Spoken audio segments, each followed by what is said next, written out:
Il y a un nom au-dessus de tout nom, dont la puissance apporte guérison. Je connais ce nom, de joie il m'a fait don.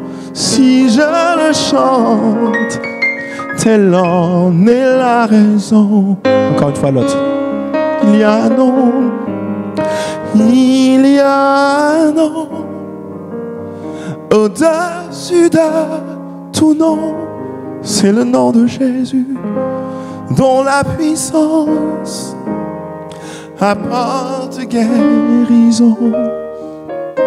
Je connais ce nom, de joie il m'a fait don. Si je le chante, telle en est la raison.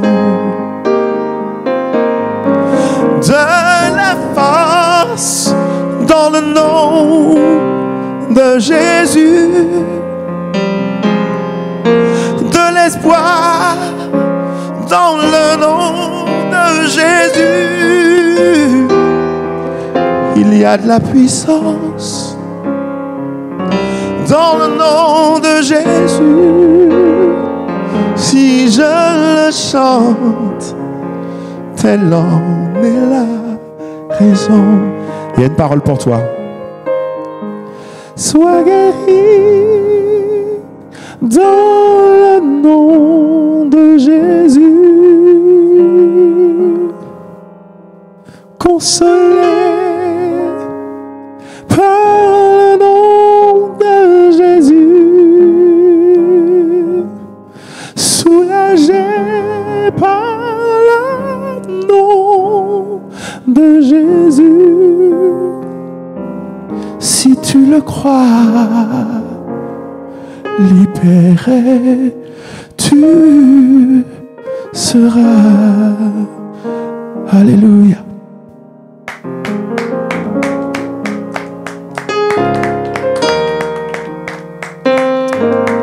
Quelle atmosphère de gloire, de reconnaissance, de louange, mais aussi d'adoration sur ce plateau de Wake Up ce matin. En ce vendredi, vous l'aurez remarqué, c'est un Wake Up Gospel. On parlera musique, on écoutera également des cantiques qui nous feront du bien. Grand merci à Jean-Marc Renaud qui nous a introduits dans cette émission. Shalom. Shalom. On va bien. C'est une chanson qui dit de très bonnes choses de notre Seigneur le Sauveur Jésus-Christ. Amen, qui nous accorde guérison et paix. Ouais. Jésus, le nom qui sauve, le nom au-dessus de tout nom que le Père nous a donné, sans par qui on n'est pas sauvé, quoi. C'est le seul nom qui sauve. Le seul nom qui sauve. Amen. Pasteur Émile Adoté, shalom. Vous allez bien? Très bien. Un réveil comme ça dans l'adoration, ça fait du bien. Très bien. Très bien. Ça fait du bien à nos âmes. Ça nous restaure. Gloire à Jésus-Christ. Rekouda, shalom. Je te vois en adoration. On danse aussi sur le plateau, surtout à la fin. Et ça fait du bien. Ça fait du bien. Ça fait du Josué? bien. Shalom Maniel. Adorateur du Seigneur. Hein. Effectivement, comment ne pas être dans un bon mood avec une telle musique, une telle mélodie? Je vais bien par la grâce de Dieu. Ça fait plaisir. Alors avec toi aujourd'hui, dans Culture Actuelle, saviez-vous? Culture Actu, on va parler de cinéma. J'ai deux films à vous partager. Le premier film est axé sur l'amour et le partage et le second film sur le pardon. Dans le saviez-vous, on ira du côté du Nicaragua. Et ça, c'est en Amérique centrale. Avec tout, Rekouda? On verra 3 astuces pour rester éveillé. Habituellement, c'est les astuces pour mieux dormir, mais aujourd'hui, on verra 3 astuces pour rester éveillé. Peut-être parce qu'on a besoin de travailler ou on doit assister à une veillée de prière. Donc, on verra 3 astuces. 3 astuces pour rester éveillé. Avec Jean-Marc, c'est clair qu'on écoutera de très bons cantiques, mais on parlera de la consécration. Pour avoir un ministère d'impact, il faut être consacré. Exactement, exactement. Il n'y a pas de ministère d'impact sans consécration. Non, c'est pas possible. Et tu nous en diras un peu possible. plus sur ton partage d'expérience. Pour l'heure, nous allons méditer ensemble et c'est dans Méditons ensemble.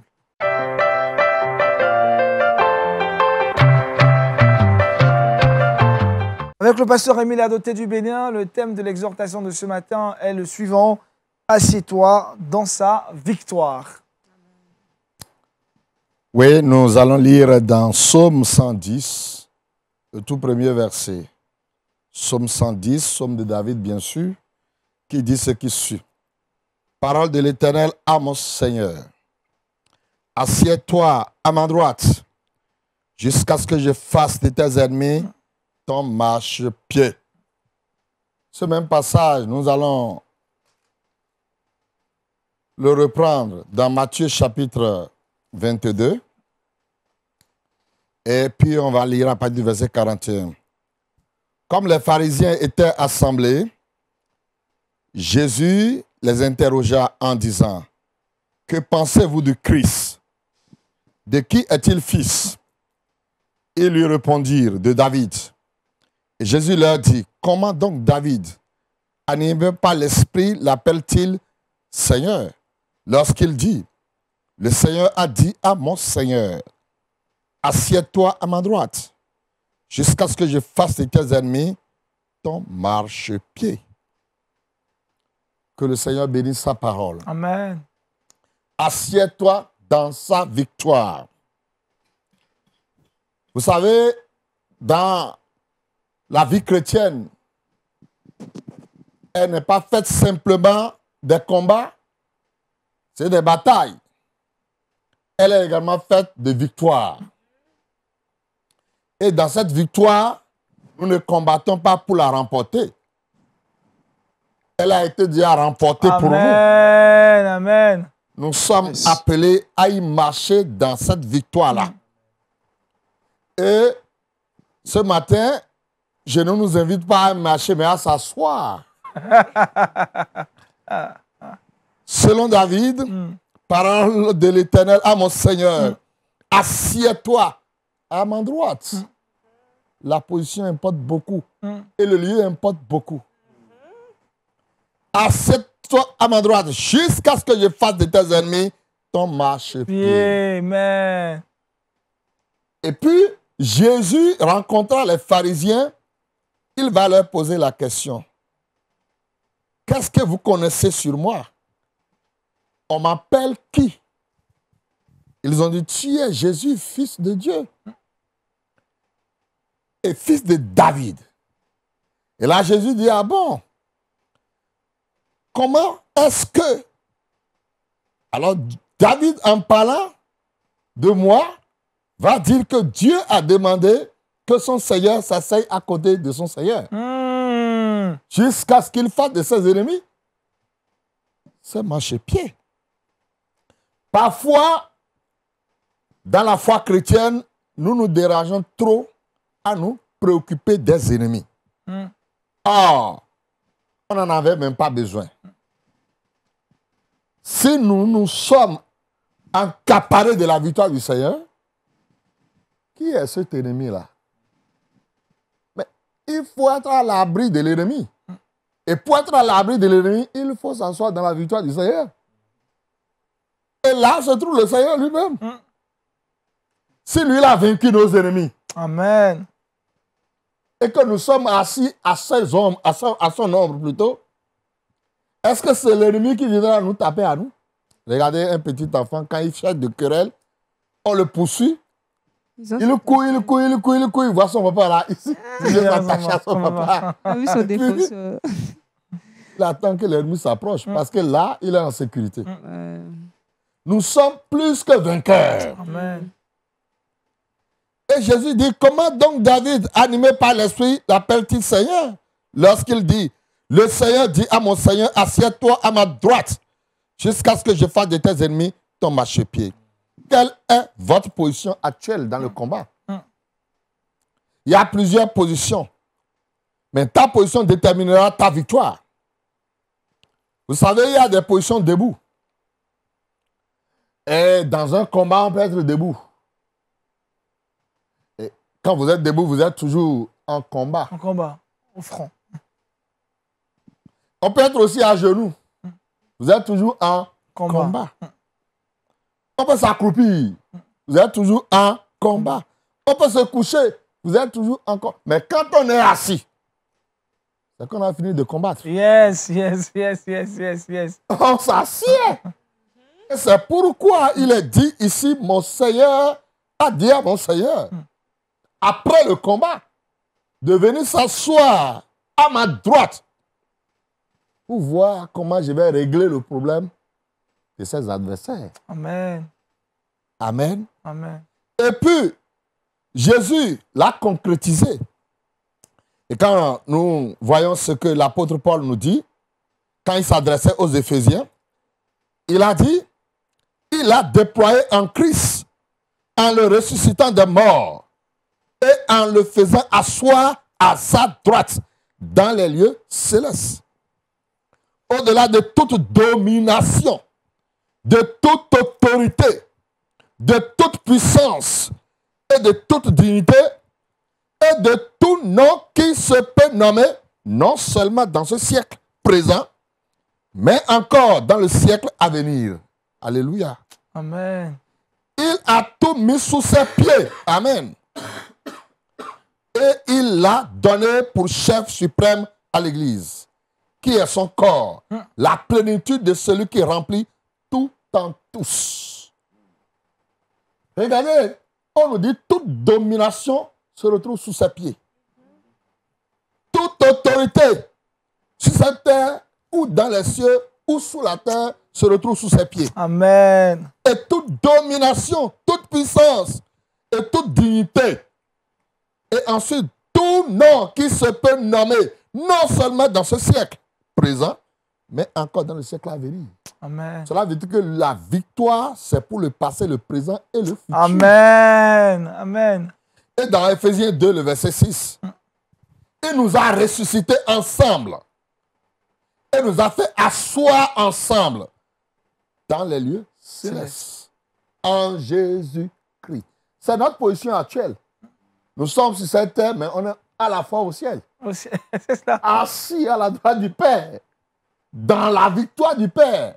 Et nous marchons dans cette victoire. Amen. Et ce matin, nous sommes assis dans la victoire. Amen. Je suis assise dans ma Nous victoire. sommes assis dans la victoire pour Amen. contempler la gloire de Dieu. Amen. Si nous sommes assis, c'est pour regarder, pas pour combattre. Amen. C'est pour regarder ce qui va se passer. Amen. Et qu'est-ce qui va se passer? Ésaïe 49, 25 nous le dit. Oui, dit l'Éternel, la capture du puissant lui sera enlevée. Et le butin du tyran lui échappera. Je combattrai tes ennemis. Et je sauverai tes fils. Alléluia. Amen. Dieu combattra pour nous et nous, on gardera le silence. Amen. Et il a ajouté, auquel des anges a-t-il jamais dit, assieds-toi à ma droite jusqu'à ce que je fasse de tes ennemis ton marchepied. Ça n'existe pas. Dans Hébreux 1, verset 13, les anges n'ont pas ce privilège. Hey. Mais toi et moi, nous qui avons connu le Seigneur, nous qui avions donné notre vie à Jésus-Christ, on nous invite à nous asseoir tranquillement dans la victoire du Seigneur. Amen. Amen. Amen. Assieds-toi. Amen. Pourquoi t'agites-tu? Tu Amen. es debout, tu combats tout le temps. Il y a un temps pour combattre, il y a un Hey. temps pour s'asseoir. Amen. Et tu es tout le temps à genoux. Il faut y avoir un temps pour s'asseoir. Amen. Amen. Hein? Amen. Amen. Tu t'accroupis, tu te courbes sous les loups fardeaux. Assieds-toi tranquillement. Ce n'est pas à toi de te gêner, tout est fait déjà. Yes, amen, Amen. amen. Tout est accompli à la croix. Assieds-toi et encapare-toi de cette victoire. Marche dans cette victoire, vis dans cette victoire, repose-toi dans cette victoire. Amen. Et que le Seigneur te bénisse. Amen. Amen. Amen. Quel message de joie ce matin. Ah, message. quel vendredi béni. hein. Amen, amen, amen. Mon frère, reste assis. Hein, reste assis. Tranquillement. Jean-Marc, tu es assis là. Je suis assis dans ma victoire. Parce que le Seigneur combat pour moi. Il a Et déjà tu remporté le la victoire. confesses. Il a remporté la victoire. Touré Kouda José, on est vraiment. Et en plus, on est vraiment assis. hein. Vraiment, on est assis. On se tranquille, fatigue on est beaucoup vraiment souvent. Hein. Franchement, les combats.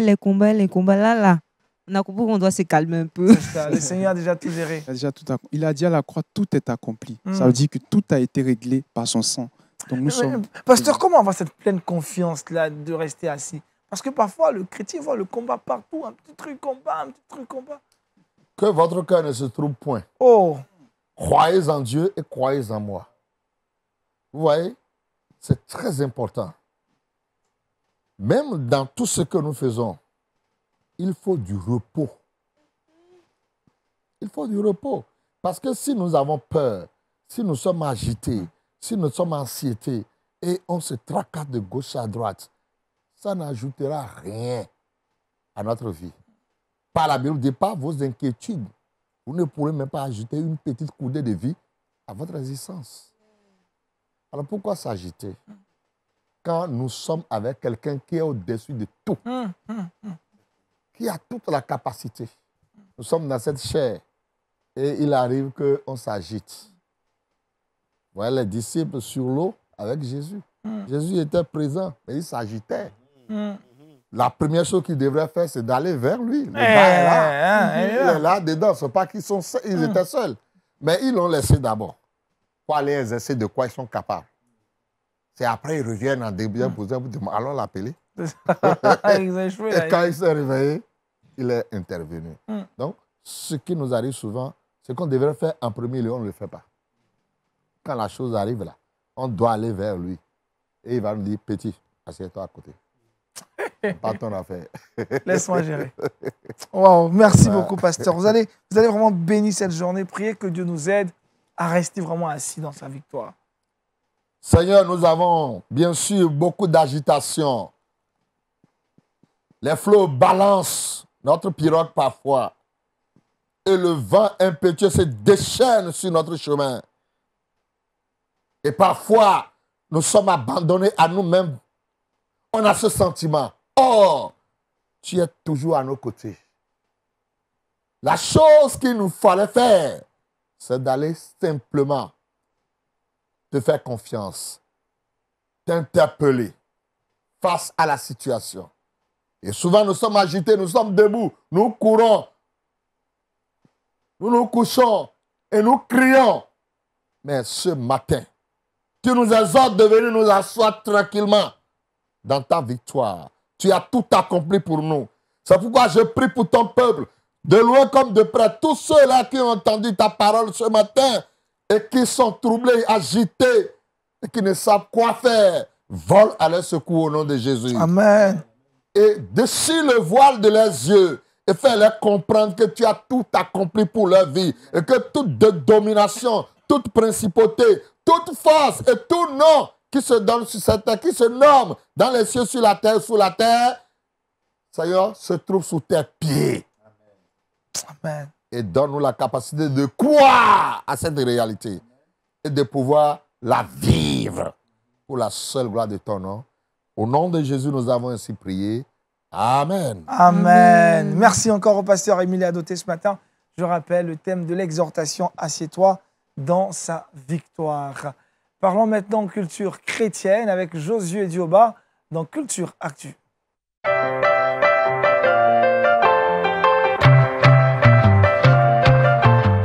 Et aux portes du week-end, Josué se propose aujourd'hui de nous proposer des films à regarder entre amis, mais aussi en famille, de quoi nous permettre d'avoir un week-end utile et agréable. C'est cela, aujourd'hui c'est le week-end, c'est vendredi, donc il faut parler de cinéma pour permettre aux gens, nos téléspectateurs, de pouvoir se divertir. Mais avant de commencer, Aniel, est-ce que tu crois que tu es dans la victoire? Je suis dans la victoire, Josué. Ok, ce matin, on va parler question, de deux films. Et le premier film, c'est Le Petit Chariot Rouge. C'est un film de fiction chrétien qui a coûté 5 millions de dollars. Il nous plonge dans l'univers de l'amour et du partage. Il est sorti en 2012 et a été réalisé par David Hansburg. Il raconte l'histoire vraie d'un philanthrope du nom de Zach Bonheur qui a aidé par sa famille à décider de créer une association caritative du nom de Petit Chariot Rouge Foundation. Donc, c'est une association qui est née après que l'ouragan ait ravagé un village près de la Floride.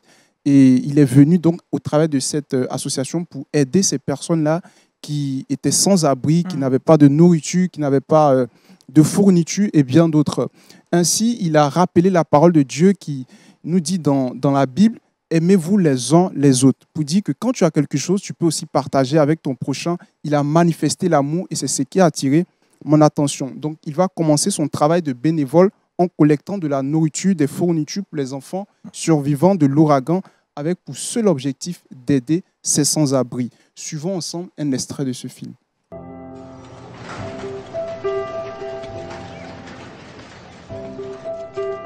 Okay, I'm going to need to see your 501c3. My what?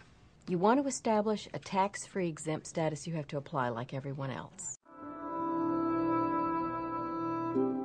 Très bonne annonce, hein, ça me donne déjà l'idée du film. Deuxième film que vous nous proposez, Josué. Le second film est Le Range du Bonheur. Il est sorti le 6 janvier 2015 et il a été réalisé par Nancy Criss. C'est un film qui est axé sur le pardon, dans lequel on retrouve Summer qui prend la décision de dérober l'argent de l'église pour soigner son cheval.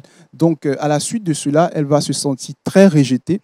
Elle va se sentir dans une situation où elle s'est dit « Non, après avoir pris l'argent, je serai rejetée, je serai abandonnée. » Mais figure-toi que l'église et tout le monde va la reprendre.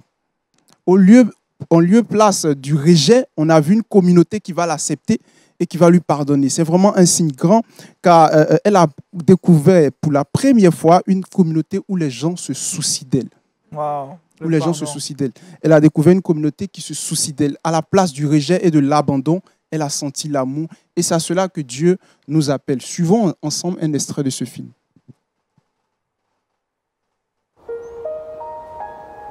Vous agissez comme si tout allait bien ici, alors que vous êtes sur le point de perdre votre ranch. Je ne veux pas qu'on vienne se mêler de nos affaires. Vous exploitez mon fils, et ce n'est pas correct. Il ne mérite pas ça, il a déjà assez souffert. On le lui doit, on devrait considérer sa requête. Summer est une enfant perturbée. Lâchez-moi. Maman! Je n'ai pas plus envie d'être ici que vous de me voir. Il est impossible de prévoir les actes d'une personne désespérée.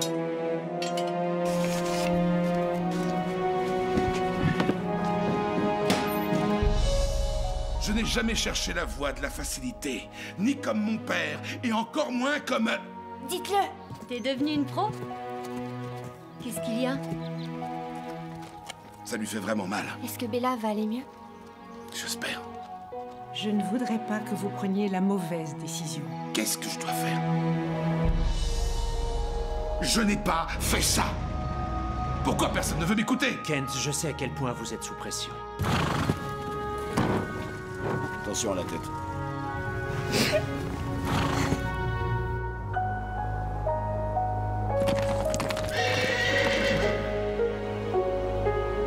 Quand tout semble perdu, sauf la foi, au lieu du rejet, elle a été acceptée par sa communauté. Elle a été acceptée par sa L'amour communauté. fraternel. Aujourd'hui, on pourrait dire que ça aurait pu être la dîme ou l'offrande de l'Église qu'elle a pu dépenser comme ça, mais elle a été pardonnée, elle a été reprise par sa communauté. Et c'est un exemple pour dire que nous devons nous pardonner mutuellement. Pourtant, il y avait deux options. On pouvait la traduire en justice. On pouvait la convoquer, on la traduire en justice, mais ils ont décidé de lui pardonner parce que la Bible même déclare pardonner 707 fois pour dire que le pardon est illimité et il doit être perpétuel dans nos vies. Tu fais des calculs mathématiques et toi.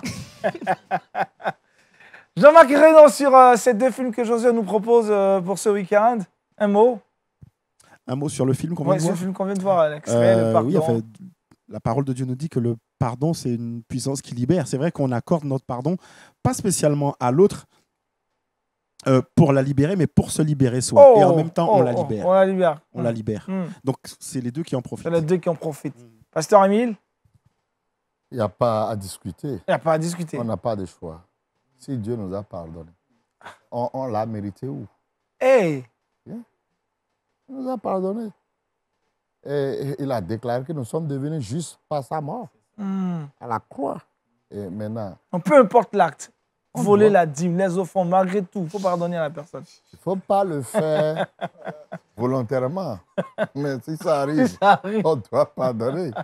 Et plus recommencer, pasteur. Voilà. Il faut qu'on mette l'accent. Et même si elle recommence, il faut pardonner encore. Hein. Il faut que alors, la repentance puisse suivre sur l'acte. C'est pas dire. Parce que je connais quelqu'un, il dit, chaque fois quand lui, il fait le péché, il demande pardon à Dieu. Et le lendemain, il fait encore, il demande pardon à Dieu. Ça, c'est autre chose, ça. Jean-Marc? Oui, je veux dire, accorder le pardon à une personne, c'est une leçon aussi pour la personne. En fait. C'est de lui dire que, tu vois, le chemin que Dieu m'a permis d'accomplir, tu ne dois pas te retrouver encore dans ça. Donc, alors, on n'est pas des donneurs de leçons, mais quelque part, on enseigne aussi à une personne à qui on accorde le pardon. À se repentir pour de vrai. Autre chose à savoir, José? Rappel de ces deux films, Le Petit Chariot Rouge et Le Range du Bonheur. On peut les télécharger même sur Internet. Sur Internet. Merci, Josué, de quoi nous permettre de réussir notre week-end avec ces deux films proposés. Musique maintenant avec Jean-Marc Reynaud dans À l'affiche, et c'est maintenant.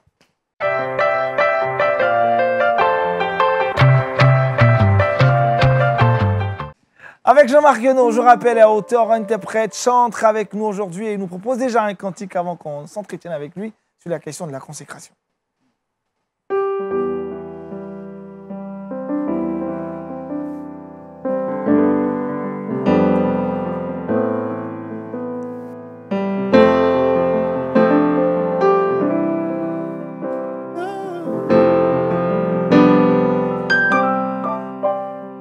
I need thee, oh, I need thee.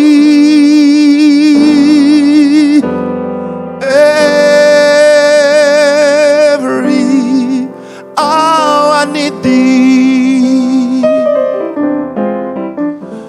Oh, bless me now, my Savior. I come unto thee. J'ai soif de ta présence, divin chef de ma foi. Dans ma faiblesse immense, que ferais-je sans toi?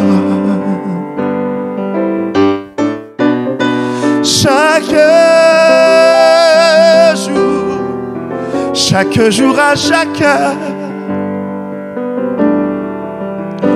oh, j'ai besoin de toi. Viens Jésus et demeure auprès de moi. Viens Jésus et demeure tout près de moi. J'ai besoin de toi, Seigneur. Viens Jésus, viens Jésus et demeure, reste près de moi. Oh, j'ai besoin de toi. Oh, bless me now, my Savior. I come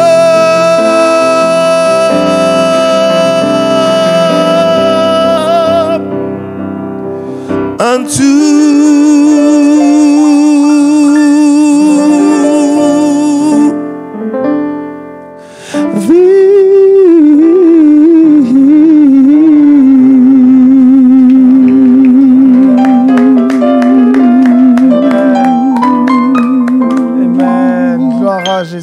gloire à Jésus-Christ. Demeure béni, Jean-Marc. On parle de consécration. Amen. Qu'est-ce que la consécration n'est pas? Alors, je pense que tu veux parler des chantres. Des chantres. On a un canevas dans la Bible. La Bible, c'est un canevas pour nous. On sait que dans la Bible, Dieu a consacré une tribu pour l'exercice, en fait, dans le sanctuaire. En fait, les prêtres venaient tous de la tribu de Lévi. On les appelait les Lévites. Et ils étaient consacrés pour tout ce cérémoniel qui préfigurait en fait la venue de Jésus. Ils officiaient aussi en tant que chantres. Donc ils pouvaient répéter pendant une année pour exercer une fois. Donc ils étaient consacrés. Et c'est vrai que le peuple en fait mettait à part une partie de leur revenu pour s'occuper en fait de ces chantres lévites. Et je pense qu'aujourd'hui, en tant que lévites modernes, entre guillemets, il nous faut aussi la même consécration parce que tout à l'heure, je disais dans la chanson, j'ai besoin de toi, Seigneur. C'est vrai qu'on a plus besoin de Dieu que le contraire. Mais Dieu fait de nous des participants à son œuvre. Et c'est une grâce parce que, en fait, Dieu, il pouvait faire tout lui-même, hein, mais il fait de nous des participants à son œuvre. Donc, en tant que participants, nous devons nous retrouver au pied de Dieu pour pouvoir bénéficier de l'action du Saint-Esprit en nous, à travers nous, pour le peuple de Dieu. C'est comme une huile qui coule, enfin, sur la barbe d'Aaron, mais qui va en fait sur le peuple. Sur le peuple. Donc, c'est important pour un chantre de vivre la consécration, de vivre dans la parole de Dieu, de vivre dans la prière, de vivre de l'étude. Qu'est-ce qui fait obstacle à la consécration du chant? Ce qui fait obstacle, ce sont les distractions. Les distractions de ce monde. En fait, on a un ennemi. Hein. On a un ennemi qui sait qu'on a besoin d'être consacré pour que la puissance de Dieu libère en fait ses bénédictions. Il fait tout pour nous distraire. Et puis, très souvent, on est plus omnibulé par nos propres performances que parce que le Seigneur veut accomplir à travers nous. Donc, les chantres, en fait, c'est quelque chose qui c'est important de se détacher de la performance. C'est vrai. Se détacher de la performance, c'est subtil là, parce que la ligne quand même est... Alors, se détacher de la performance, c'est de dire que quelque part, Dieu peut mettre des filtres dans les oreilles des personnes qui nous écoutent. Quand bien même notre performance n'aurait pas été à la hauteur de ce qu'on aurait espéré, les personnes reçoivent en fait. Et elles reçoivent quoi? L'Esprit de Dieu. Elles ne reçoivent pas ma performance. Elles reçoivent le Saint-Esprit en fait. C'est ça qu'on veut. C'est la présence de Dieu qu'on veut amener en fait à notre auditoire. Touré? Bien pour être chanteur? Alors, je pense que quand Dieu appelle une personne, forcément, Dieu l'équipe. Donc, Dieu ne va pas équiper... une personne qui se dit, en fait, j'ai reçu quelque chose de la part de Dieu, et puis qu'il ne le ferait pas bien, je pense qu'elle ne l'a pas reçu. Ah, ok. Est-ce qu'on doit chanter forcément bien pour être un chanteur? Alors, je pense que quand Dieu appelle une personne, Dieu l'équipe. Donc, une personne qui, entre guillemets, n'a pas reçu cette aptitude... Ça chante mal, en fait. n'a pas reçu cette aptitude, cette habilité, je pense qu'elle a été appelée à autre chose. Mais souvent, la personne ne chante pas superbement bien, mais quand elle chante, on sent la présence de Dieu, on sent souvent le Saint-Esprit. C'est dû à quoi? Je pense que si on reçoit la présence de Dieu, c'est qu'il y a quand même un minimum. Une personne qui ne chante pas bien du tout, je ne pense pas que Dieu l'ait appelé à ce ministère. Dieu l'a appelé peut-être à autre chose, parce que Dieu a appelé tout le monde à quelque chose. Mais je crois que un pasteur, par exemple, Dieu l'a équipé d'une faculté à parler, d'une faculté à aimer les gens aussi, à être proche des gens. Je pense que le pasteur peut appuyer ce que je dis. Le pasteur, il est là pour une cure d'âme, en fait, pour emmener les gens plus loin. Donc, un pasteur qui n'aime pas ses membres, entre guillemets, n'a pas été appelé à ça. Voilà, donc un chanteur qui n'a pas le don du chant, je crois qu'il n'a pas été appelé à ça, il a été appelé à autre chose, peut-être. Cette personne a été appelée à autre chose. Pasteur Émile, dans nos assemblées, il y a des chantres, mais aussi les pasteurs. Vous êtes les deux à partager la scène, l'estrade. Il va falloir que si les chantres sont consacrés, vous êtes aussi consacrés. Si le chant n'est pas consacré, ça peut aussi empiéter sur le ministère du pasteur. Il va embrouiller le peuple. Le pasteur sauve le peuple. Lui, il prépare le chemin à la prédication. C'est ça. Et ils doivent être dans le même esprit que le pasteur. L'huile doit couler sur lui pour frayer le chemin. Alors si lui vient pour endormir le peuple, ou bien il chante, le tam-tam passe de l'autre côté, la musique part de l'autre côté, lui il est ailleurs, c'est la distraction totale. La distraction totale. Et ce n'est pas une bonne chose. C'est pas du tout une bonne chose. Oui, Josué? Est-ce qu'un chant peut vivre dans le péché et manifester l'onction? Parce que la parole de Dieu aussi nous fait comprendre que Dieu ne se répand pas de ses dons. Donc, est-ce qu'un chant peut vivre dans le péché et manifester l'onction? Alors, je pense que le péché doit être quelque chose d'accidentel. Jésus est venu nous montrer qu'on peut vivre une vie sans péché, donc c'est possible. Le péché, c'est quelque chose d'accidentel. David, par exemple, qui a écrit la majorité des psaumes, est un homme d'après le cœur de Dieu. C'est ce que Dieu dit. Hein? Mais David a commis quand même des choses horribles. Mais David n'a pas vécu dans le péché.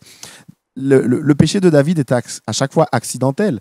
Et David s'est repenti, en fait. Mais justement, quand que le prophète Nathan est venu le voir pour lui parler de cette histoire où il ne se voyait pas. Et Nathan lui dit, mais c'est toi. Et là, il a reconnu sa faute. Donc, David n'a pas vécu une vie de péché. Donc, je pense que le chantre ne doit pas vivre dans le péché. Mais le chantre ou le chrétien, tout simplement. Le péché doit être quelque chose d'accidentel. C'est rater la cible. Vivre dans le péché, c'est accepter que Dieu ne peut rien pour moi. Et un chrétien ne peut pas dire, Seigneur, tu ne peux rien pour moi. Il n'y a pas de place pour les gens parfaits. Dans l'église, en fait, dans le ministère de Dieu, il n'y a pas de place pour les gens parfaits, mais il n'y a pas de place non plus pour les gens qui disent « Dieu, tu ne peux rien pour moi ». Aujourd'hui, quel est le rapport pour vous que les chantres chrétiennes avec le star system, les méga stars? Est-ce qu'un chantre doit avoir une casquette de star? Difficile de l'approcher. Parce qu'on retrouve beaucoup de chantres aujourd'hui vraiment avec, je veux dire, la tête qui est un peu grande. Hein. Je trouve ça très dommage. Mais très, très, très, très, très dommage. Avant d'être sur une scène et puis d'être adulé, on est des vecteurs par lesquels le Saint-Esprit doit passer. Donc, on est des serviteurs. On est des serviteurs, donc on doit garder notre place de serviteur. Et en aucun cas, Jésus lui-même n'a recherché la célébrité. Non. Il n'a jamais recherché la célébrité. Jésus a été un exemple pour nous en toutes choses. Je pense qu'il n'y a que Dieu qui mérite d'être célèbre, parce que seul lui doit être célébré. Donc je trouve que c'est dommage. Parfois le chantre, je dis pas qu'il y est pour rien, mais il y a tout un système créé autour du chantre pour le propulser. Je pense que c'est Dieu qui doit nous élever. Et on ne doit pas s'élever soi-même. Donc je trouve ça très dommage d'être pas approchable, de ne pas être avec tout le monde. C'est dommage. C'est dommage, vraiment dommage. Merci Jean-Marc, je pense que ce sont des propos qui ne vont pas être appréciés par tous les chantres que nous écoutons. Ce matin, on est en train de toucher des points très sensibles. Il fallait quand même qu'on en parle.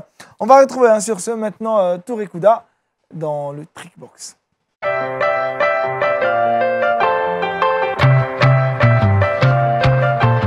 Depuis ce matin, on s'est réveillé, on est très éveillé. Même nous, on va rappeler quelques astuces pour rester éveillé. C'est important, Agnel. Avant de partager ces astuces, je pense que le pasteur sera d'accord avec ce que je vais dire. Souvent, dans les veillées de prière, il y a des personnes qui arrivent avec natte. C'est-à-dire, on dit veiller, mais elles arrivent pour dormir. Avec l'équipement pour dormir. C'est-à-dire, à un moment donné, vers 2h du matin, on se cherche dans les couloirs de l'église. Bon, ça au bord de l'eau de Bethesda, ça. Ben, Jésus a dit, lève-toi et prends ton lit. Parce que... Aujourd'hui, avec ces astuces, vous allez prendre votre lit et partir, tout simplement. Donc, voici 3 astuces naturelles pour rester éveillé. Ça peut être pour participer à une veillée de prière ou pour étudier. Il y a beaucoup de situations où on a besoin, franchement, d'être très éveillé.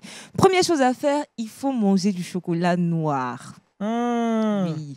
Le chocolat noir, en fait, contient de la caféine qui va nous permettre d'être éveillés. Donc, ce qui est bien avec cette astuce, c'est que non seulement tu fais plaisir au ventre, et en plus, tu es éveillé naturellement au lieu de prendre des produits très chimiques, des médicaments et tout. Non seulement tu te fais plaisir avec le chocolat et tu pourras rester éveillé pour étudier, bosser, faire ce que tu as à faire, tout simplement. La deuxième astuce que vous connaissez sûrement, il faut tout simplement marcher le chewing gum.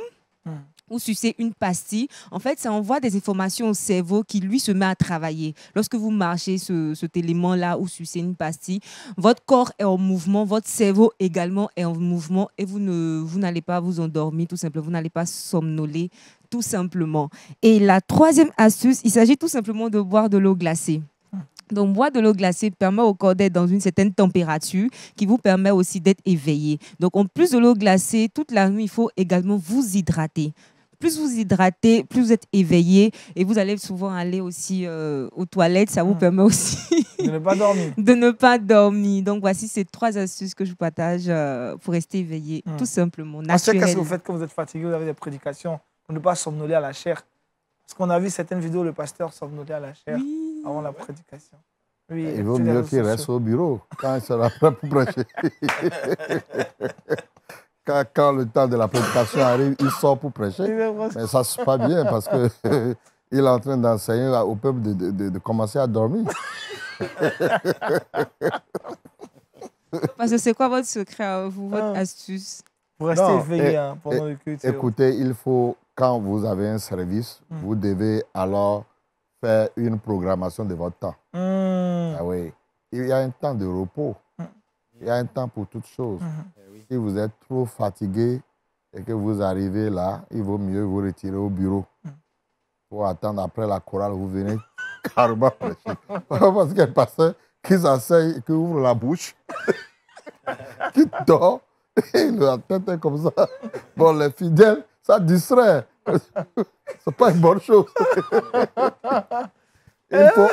Notre organisme n'est pas du fer. Il y a des gens qui veulent tout faire. C'est pas possible. Les pasteurs, tout terrain, ils veulent tout faire.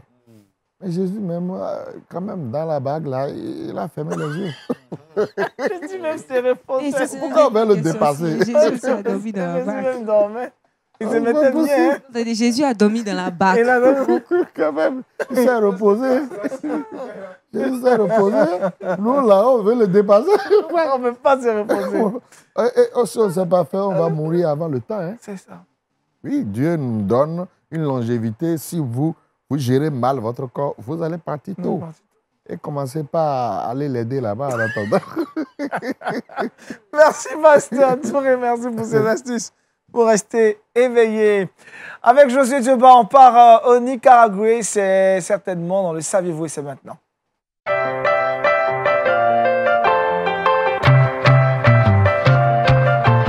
Quelles sont les infos de l'Amérique centrale? Aniel, les infos ne sont pas tellement bonnes. Aujourd'hui, on parle de persécution. On peut le voir dans les pays comme la Chine, l'Inde, le Pakistan, l'Irak, où des chrétiens sont enlevés, des chrétiens sont kidnappés. Et on peut le voir dans des chrétiens, même des églises qui sont brûlées. Et c'est le cas du Nicaragua, où le président a supprimé la seule chaîne de télévision chrétienne. Le gouvernement a ordonné le retrait de cette chaîne télévision, excusez-moi. Le gouvernement a ordonné le retrait de la chaîne de télévision chrétienne du pays. Il s'agit donc de Canal 21, dirigé par le pasteur évangélique Guillermo Osono, Relay Evangelical Focus. Nous sommes rendus dans les bureaux de l'Institut avec des preuves que nous fonctionnons correctement, mais ils ont arbitrairement annulé notre licence de télévision, explique le pasteur. Un acte qui doit interpeller les chrétiens à l'intercession. Jean-Marc? C'est très dommageable, mais ce sont des choses manifestement que la Bible a prédites, en fait, qu'on serait persécuté. Et nous qui sommes dans des pays où on n'est pas encore persécuté, évidemment, on doit élever nos voix vers Dieu pour prier pour ses frères. Quoi. Pasteur Émile? Oui, la force des ténèbres ne peut pas supporter, parce qu'il y a deux mondes. N'oublions pas cela. Il y a un monde physique et il y a le monde invisible. Et dans le monde invisible, quand les gens mettent des accents sur certaines choses dans le monde visible, ça dérange. Ça dérange. Hein? Vous savez, on arrive à un moment donné dans le vol et on vous dit que de bien serrer les ceintures, que nous sommes en train de passer dans une zone de turbulence. Et quand c'est comme ça, il ne peut qu'avoir des réactions contre les chrétiens et contre les instruments que nous utilisons. Ah oui. C'est donc un appel à l'intercession pour le Nicaragua afin que les choses puissent être rétablies très bientôt par la grâce du Seigneur. La seule chaîne chrétienne. La seule chaîne chrétienne du nom de Canal 21. Elle a été supprimée par le gouvernement. Par le gouvernement. Ah, c'est fort ça. C'est fort. Le verset boussole, Touré Kouda? Le verset boussole se trouve dans le livre de Matthieu 22, le verset 44. Le Seigneur dit à mon Seigneur, assieds-toi à ma droite jusqu'à ce que je fasse de tes ennemis ton marchepied. Voilà qui est bien clair, un verset en rapport avec l'exhortation. Il faut rester assis dans la victoire du Seigneur. Avant de terminer cette émission, le programme ce soir à 20h, vous avez Point d'accord que vous retrouverez avec Roland Sambo. Demain à 11h30, ça sera encore avec Roland. Vous serez dans Sans Façon. À 15h, je vous retrouverai avec Touré Kouda dans Horizon Jeune. N'oubliez pas le culte à 19h30, un culte pour grandir spirituellement. Merci au pasteur Émile Dadoté, on a été bénis par cette exhortation. Merci à Jean-Marc Renaud, à Touré Kouda et aussi à notre ami Josué Dioba, à toute l'équipe de production, de réalisation. Merci de nous avoir suivis au Rwanda, au Tchad, en RDC, au Cameroun, au Togo, au Bénin, mais sans oublier au Burkina Faso. On termine en musique avec Jean-Marc Renaud. On va briser les chaînes ce matin. Amen.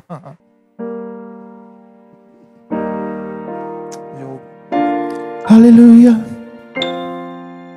There is power in the name of Jesus.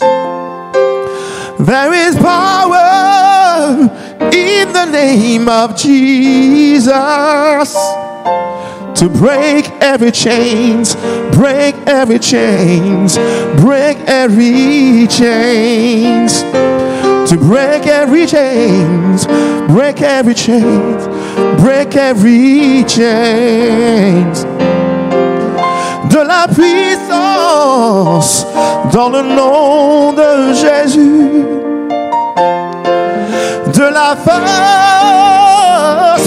dans le nom de Jésus pour briser les chaînes, briser les chaînes, briser les chaînes, pour briser les chaînes, briser les chaînes, briser les chaînes. Le Seigneur te parle ce matin. Une difficulté dans ta vie, trop dur pour toi, mais sache que ton Dieu peut briser toute chaîne. Il a déjà brisé les chaînes du péché. Il a vaincu la mort. Il en a même les clés. Et la mort ne va pas t'emporter. Peut-être que tu vas vivre la mort, mais tu es un être éternel, parce que Dieu t'a déjà donné l'éternité. Tu vas vivre un sommeil. There is power in the name of Jesus. There is power in the name of Jesus. To break every chains, break every chains, break every chains, to break every chains, break every chains, break every chains. Alléluia.